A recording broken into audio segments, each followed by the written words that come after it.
So yun guys, meron tayo ditong ginagawa na speaker, Bluetooth speaker. Yung model nga pala nito yan, KTS 1745. Ang sira nito is namamatay pag full volume.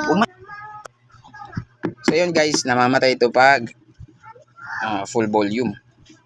Pag linalakasan natin, may power naman to at kumukonect sa cellphone. Pero pag pinapatay, ay pag linalakasan pala, automatic na mamamatay guys. So meron wire na nga pala dito kasi sira na yung kanyang, ayan, charging pin. Binigay lang sa atin yung speaker na to. Ayan, naka-direct na yan mga paps, ayan. 5 volts na adapter.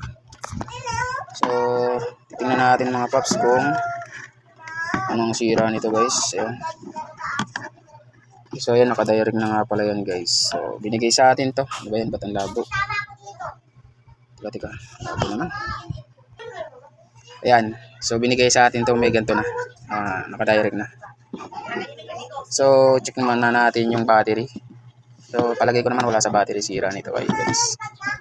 Ito yung battery niya, lagay ng battery. At saka ito may nakasulat naman LED. Ito yung sa mga ilaw niya sa harap guys, dalawa nga pala yung ilaw. Tapos ito naman, itong dalawa ay sa speaker A at saka B. Ito, speaker dalawang puti. Tapos ito ng pula tweeter. Sa tweeter po yan nakakabit. Yan. So ito try natin kung ano bang sira nito guys. Susukatin muna natin yung voltage nito guys, yung battery niya. Yan, ito yung battery niya. Labo talaga. So ayan guys, nasukat na natin kung ilan yung, ayan, 3.7 volts. So meron siyang 3 volts. Nasukat natin. So goods yung battery guys. So ibalik na natin. Balik na natin guys. Isa lang kami natin. So yun guys, itry natin bunutin yung LED. Ayan, LED o ilaw.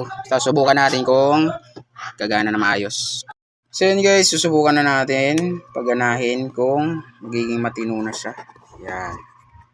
Connect muna natin siya sa Bluetooth guys. At patugtog tayo kung gagana na siya. So bali wala nang ilaw yan mga paps. Yan. Yan, wala nang ilaw yan. Ayan, hindi na gumagana yung LED niya. Kasi nga binunot natin at try natin kung may gagana, kung may pagbabago. Yan, patugtog tayo. Yan guys, baka tayo maka-copyright.